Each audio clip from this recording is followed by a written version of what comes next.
kama sehemu ambayo madini yanapatikana na hayapatikani sehemu nyingine duniani, maana yake kwetu hii ni sehemu muhimu sana.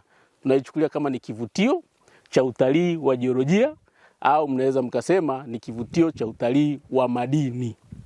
Na hiki ndicho kama Wizara ya Madini pia inasisitiza kwamba tunaposema kauli ya ile kwamba madini ni maisha na utajiri, ni kuhakikisha pia kwamba kunakuwa na mahusiano makubwa. Kwanza haya madini yaweze kureflect maisha ya wakazi au wa jamii inayozunguka maeneo husika.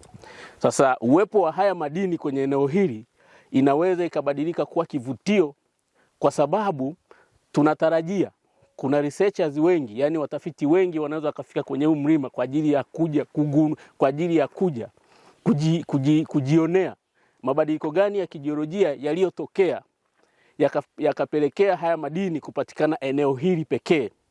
Na maana yake ni kwamba hakuna sehemu nyingine duniani kote ambapo mabadiliko ya kijiolojia yanafanana na eneo hili. Maana yake ni kwamba eneo hili ndio lina mabadiliko ya kijiolojia yasiyopatikana sehemu nyingine duniani. Ndipo ilipelekea madini haya ya yoderite kutengenezeka maeneo haya. Sasa kijiolojia, madini ya yoderite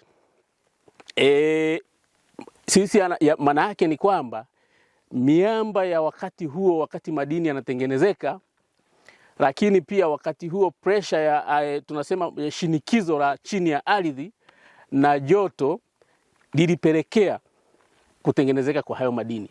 Maana yake sasa wakati madini haya yanatengenezeka, kulikuwa hakuna sehemu nyingine duniani ambako hali kama hayo ilikuwepo. Sasa kwetu sisi hiki ni kivutio kikubwa sana, na tayari tumekuwa kama taasisi ya jiolojia pia tumekuwa tukipata watafiti wengi sana ambao wamekuwa na interest ya kuja kufanya utafiti wa kina kwenye huu mlima.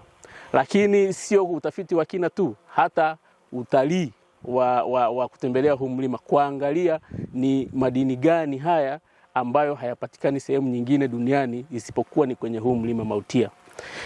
Vision 2030, madini ni maisha na utajiri.